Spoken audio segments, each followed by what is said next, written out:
মনে হচ্ছে দেশে কোনো যুদ্ধ যুদ্ধ লেগেছে এবং এমন একটা পরিস্থিতি তৈরি হয়েছে। এটা খুবই দুঃখজনক। বাংলাদেশের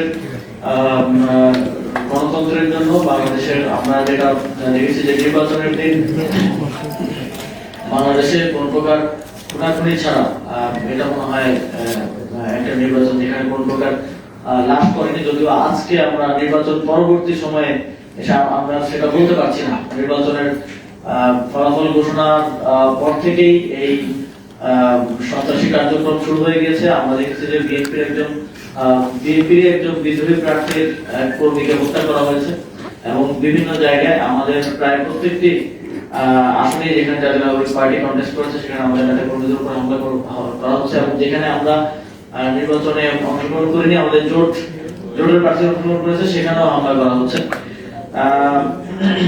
তবে এই মুহূর্তে আমি আমাদের যে নির্বাচনে অংশগ্রহণ এবং নির্বাচনের যে আপডেট সেটা আপনাদেরকে দিতে চাই। জাতীয় নাগরিক পার্টি ত্রয়োদশ জাতীয় সংসদ নির্বাচনে মোট 30টি আসনে আমরা প্রতিদ্বন্দ্বিতা করেছি।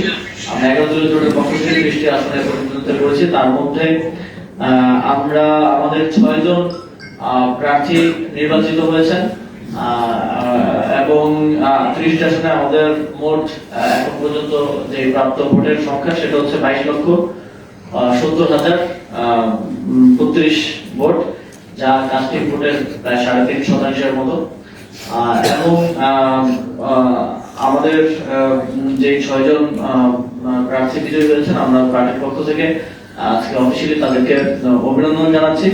এবং আমাদের এর বাইরেও আমরা বিশ্বাস করি অন্তত 3টি আসনে আমরা বিজয়ী হয়েছিলাম, যেখানে রেজাল্ট টেম্পারিং এর মাধ্যমে আপনারা দেখেছেন যে 8 ঘন্টা 9 ঘন্টার বিভিন্ন নাটকীয়তার মধ্য দিয়ে বিভিন্ন নতুন ব্যাখ্যার মধ্য দিয়ে আমাদের মানে বারবার কাউন্ট করে করে আমাদের প্রার্থীদের ভোট কমিয়ে তাদেরকে হারানো হয়েছে।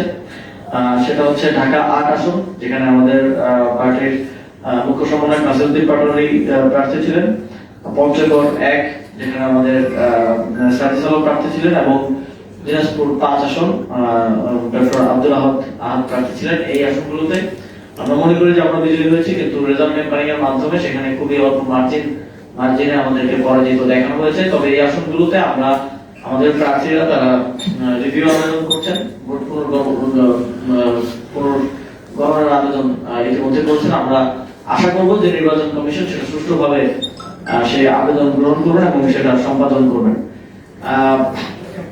আমরা অত্যন্ত সংখ্যার সাথে দেখলাম গতকালকে সার্বিক ভোট গ্রহণের বিষয়ে আমরা সন্তুষ্ট থাকলেও আমরা আপনাদেরকেও জানিয়েছিলাম যে আমরা ভোট গ্রহণের যে প্রক্রিয়া এবং সেটা নিয়ে আমরা কিছু কিছু আসনে কিছু কিছু কেন্দ্রে সমস্যা থাকলেও আমরা সেটা সার্বিকভাবে আমরা সেটা নিয়ে আমরা সন্তুষ্ট ছিলাম এবং সেটা আমরা আপনাদেরকে জানিয়েছি। কিন্তু ভোট গ্রহণের পরেই মূল নাটকীয়তা শুরু হয়। প্রথম 2 থেকে 3 ঘন্টা আমরা দেখছিলাম যে 11 দলীয় জোট প্রায় নিরঙ্কুশভাবে যতগুলো কেন্দ্রের ফলাফল আসছিল সেগুলোতে এগিয়ে ছিল, কিন্তু তখনই আমরা তারপর থেকে এক ধরনের ট্রানজিশন দেখতে পেলাম। তারপর থেকে আমাদের যে কেন্দ্রগুলোতে আমরা ভালো ফল করছিলাম সেই কেন্দ্রগুলো ফলাফল আটকে দেওয়া হচ্ছিল, সেই কেন্দ্রগুলো ঘেরাও করা হচ্ছিল বিএনপি নেতা কর্মীদের, ছাত্রদলের নেতা কর্মীদের দ্বারা।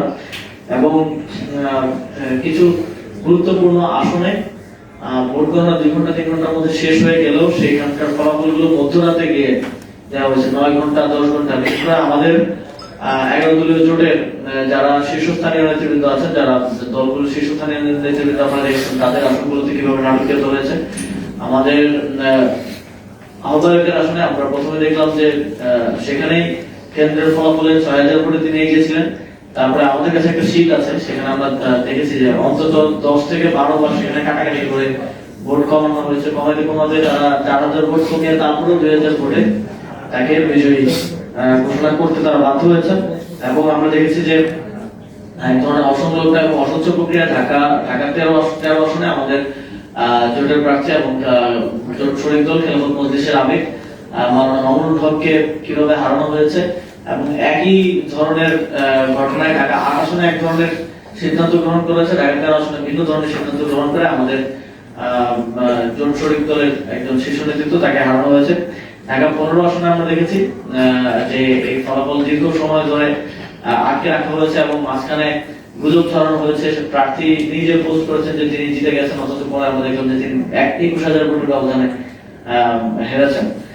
ঢাকা 17 আসনে আমরা দেখেছি, ঢাকা 17 আসনে সন্ধ্যা 8টার দিকেই একটি দলের 23 থেকে ঘোষণা করে দেওয়া হলো যে সেখানে তার বিজয়ী হয়েছেন, অথচ তখনও 50টি ভোটের কেন্দ্রের ভোট গণনাই শেষ হয়নি।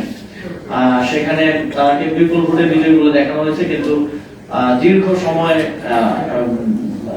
নষ্ট করে পরবর্তীতে দেখানো হলো যে 4000 ভোটে আমাদের জন্য প্রার্থী সেখানে পরাজিত হয়েছে। তো এরকম আমরা মনে করি যে সারা দেশে এই নির্বাচনে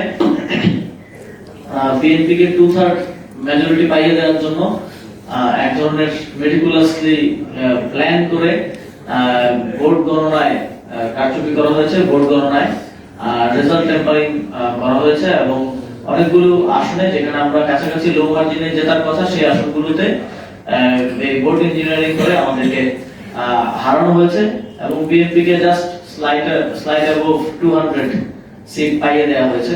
এবং এটাকে আমরা তুলনা করতে পারি 2008 সালের নির্বাচনে ঠিক যেটা বিএনপি নেতৃত্বাধীন জোটের সাথে যেটা হয়েছিল, 35% ভোট পেয়ে তারা 29টা আসন পেয়েছিল। এবারও ঠিক একই রকম বিভিন্ন গোয়েন্দা সংস্থা এবং বিভিন্ন